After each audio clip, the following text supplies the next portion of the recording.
दोस्तों नमस्कार। Exam India में आप सभी का स्वागत है। आज मैं आप सभी के लिए एक बहुत ही इंपॉर्टेंट वीडियो लेकर के आया हूं जो कि रेलवे के द्वारा निकाला गया है, आरआरबी के द्वारा निकाला गया है सेक्शन कंट्रोलर का पोस्ट। बहुत साल के बाद ये वैकेंसी आई है, बहुत इंपॉर्टेंट है। सिंपल ग्रेजुएशन की डिमांड करी गई है।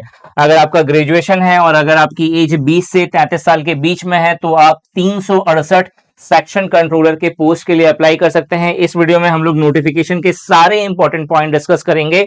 इसके अलावा क्या जॉब प्रोफाइल होता है, सैलरी स्ट्रक्चर क्या है, प्रमोशन कैसे मिलता है, इस चीज को डिस्कस करेंगे।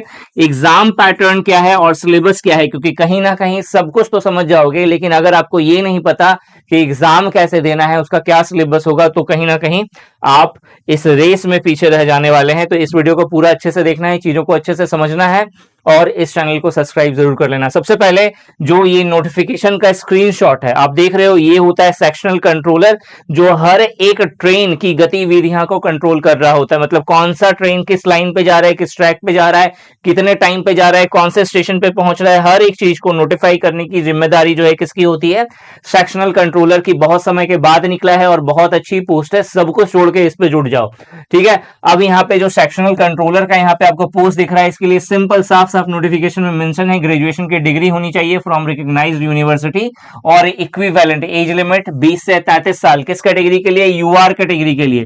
अगर आप जनरल है तो फिर आप 20 से 30 साल के अंदर आते हैं तो आपको अप्लाई करना चाहिए, और अगर आप रिजर्व कैटेगरी में आते हैं तो उस केस में आपको एज रिलैक्सेशन मिलता है, ठीक है। और कैसे मिलेगा? जो गवर्नमेंट के रूल्स हैं एज अकॉर्डिंग, मिनिमम तो 5 साल का मिलेगा ही यार, और अगर SC ST से बिलोंग करते हो तो आपको और भी ज्यादा यहाँ पे देखने को मिलेगा। 368 टोटल वैकेंसी है। अगर आप अप्लाई करना चाहते हैं तो rrbcdg.gov.in इस साइट पे जाकर के आप अप्लाई कर सकते हैं। अब आते हैं सबसे इंपॉर्टेंट पॉइंट पे कि कौन कौन सा डेट है जो आपको ध्यान में रखना है। सबसे पहले जो नोटिफिकेशन का डेट है वो 23 अगस्त 2025 को आ चुका था।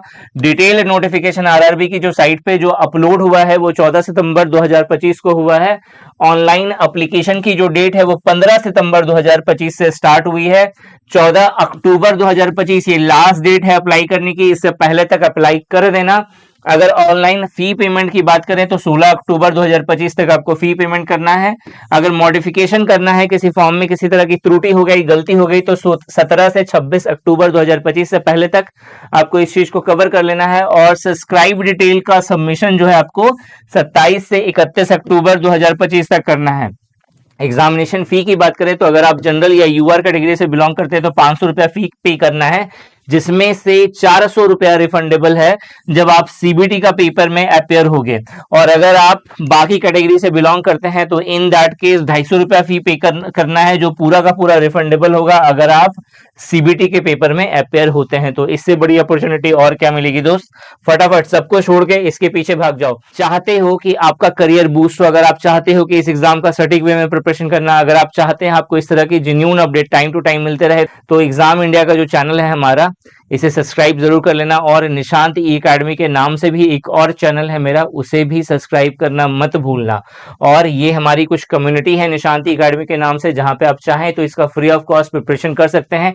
डेली बेसिस पे यहाँ पे different test, different PDF notes आपको मिलता रहता है, डिफरेंट वीडियोस आपको मिलती रहती है, जिसके द्वारा आप सटीक वे में प्रिपरेशन कर सकते हैं। अब आते हैं जॉब प्रोफाइल का। जॉब प्रोफाइल का थोड़ा सा तो आपने सीन देख लिया था स्टार्टिंग में। बेसिकली इसका काम क्या होगा?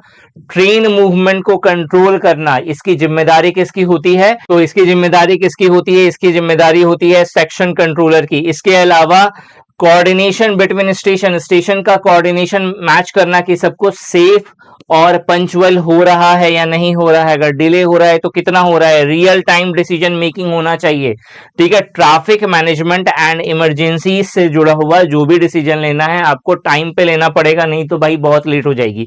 तो ये सारी जिम्मेदारी होती है सेक्शन कंट्रोलर की। कंट्रोल रूम में बैठ के वर्क करना है विथ मॉडर्न कम्युनिकेशन सिस्टम। पूरा का पूरा आपको सिस्टम आपको स्टार्टिंग में ही दिखाया हुआ है, वो सब फैसिलिटी से लेस होकर के एक एसी रूम में बैठ के काम करोगे, अब क्या चाहिए, ठीक है। प्रमोशन एंड ग्रोथ की बात करें तो सबसे पहले आपको जो पोस्ट मिलेगी वो होगी सेक्शन कंट्रोलर की, इसके बाद चीफ कंट्रोलर की, इसके बाद असिस्टेंट ऑपरेशन मैनेजर बनोगे, और जो फाइनल जो इसमें जो प्रमोशन होता है वो होता है डिविजनल ऑपरेशन मैनेजर का। डिवीजन ऑपरेशन मैनेजर का जो है ये फाइनल प्रमोशन होता है। अगर हम लोग सैलरी स्ट्रक्चर को समझे, इसका तो जो बेसिक पे है वो 35,400 रुपए है। इस पे डीए आपको 50% मिलता है, एचआरए टीए ये सब डिफरेंट डिफरेंट सिटीज के अकॉर्डिंग डिफर करता है। ओवरऑल अगर देखा जाए तो ग्रॉस सैलरी आपकी 65,000 से 72,000 रुपए पर मंथ में बनती है यहाँ पे, और इन हैंड सैलरी की बात करें तो 58,000 से 64,000 रुपए आपको सारा कुछ एनपीएस हो गया, इनकम टैक्स हो गया, ये सब काट के आपको मिलता है। अब सबसे इंपॉर्टेंट पॉइंट, क्योंकि इतना कुछ तो जान लिया लेकिन कैसे प्रिपरेशन करना है यही नहीं जाना तो कैसे होगा, तो एग्जाम पैटर्न और सिलेबस समझते हैं। यहाँ पे जो सिलेक्शन का स्टेज है, यहाँ पे आप देखोगे सबसे पहले आपका सीबीटी का पेपर होगा। सीबीटी का पेपर आपने क्वालिफाई कर लिया तो सीबैट का पेपर होगा, उसे क्वालिफाई कर लिया तो डॉक्यूमेंट वेरिफिकेशन होगा, और उसे भी क्वालिफाई कर लिया तो मेडिकल एग्जामिनेशन होगा। जो सीबीटी का पेपर होने वाला है, यहाँ पे आपके 100 क्वेश्चन पूछे जाएंगे, 100 मार्क्स का होगा, और 2 घंटे का आपको टाइम मिलने वाला है। जो टॉपिक पूछा जाएगा वो होगा analytical and mathematical capability, logical capability, mental reasoning. 60 question पहले वाले से, 20 क्वेश्चन दूसरे वाले से, 20 क्वेश्चन तीसरे वाले से है। अब ये 2 घंटे का पेपर है और नेगेटिव मार्किंग 1/3 की होने वाली है। अब उसके बाद इसे क्वालिफाई कर लिया तो सीबैट में बुलाया जाएगा। अब सीबैट में जो नंबर ऑफ कैंडिडेट को लिया जाएगा वो जितनी वैकेंसी है उसका 8 टाइम्स ही लिया जाएगा, इस चीज का ध्यान रखना है आपको। क्वालिफाइंग क्राइटेरिया क्या है, आपको 42 हर एक बैटरी यानी हर एक सेक्शन में लेकर के आने पड़ेंगे। यहाँ पे कोई नेगेटिव मार्किंग नहीं है, और जो फाइनल मेरिट लिस्ट बनेगी वो 70% जो आपका सीबीटी में स्कोर हुआ है और 30% जो सीबैट में स्कोर होगा उसको लेकर के बनेगी। इसके बाद document verification and medical examination होगा। अगर आप पूरी तरह से हर चीज में क्वालिफाई हो गए तो फाइनल आपका सिलेक्शन लग जाएगा। जो सिलेबस आपको पढ़ना है हर एक सेक्शन में उसका ये पूरा लिस्ट दिया गया है, आप चाहें तो इसका स्क्रीनशॉट ले सकते हैं ताकि आप अच्छे से इसका प्रिपरेशन कर सके। ठीक है, और बाकी इससे रिलेटेड कोई भी डाउट होगा तो व्हाट्सएप नंबर पे जो मेरा आपको स्क्रीन पे दिख रहा है आप उससे मुझसे डायरेक्टली बात कर सकते हैं। और अगर इसका बेस्ट प्रिपरेशन करना है बहुत ही मिनिमम प्राइस के साथ तो आपको निशांत एकेडमी एप्लीकेशन पर दोनों पेपर का सीबीटी और सीबैट दोनों का प्रिपरेशन करवाया जाएगा, वीडियो क्लासेस के साथ, नोट्स के साथ और टेस्ट सीरीज के साथ ही। इसकी जो प्राइस है 2,999 है, लेकिन कुछ लिमिटेड समय तक के लिए आपको 943 में आपको पूरा का पूरा पैकेज मिल जाएगा, जिसमें आपको टेस्ट पूरा का पूरा मिलेगा दोनों का। ठीक है, नोट्स पूरे मिलेंगे और वीडियो क्लासेस पूरी मिलेंगी। और अधिक जानकारी के लिए आप मुझे मेरे व्हाट्सएप नंबर पे कांटेक्ट कर सकते हो। इस वीडियो में यही था। Thanks for watching this video and wish you good luck for your paper.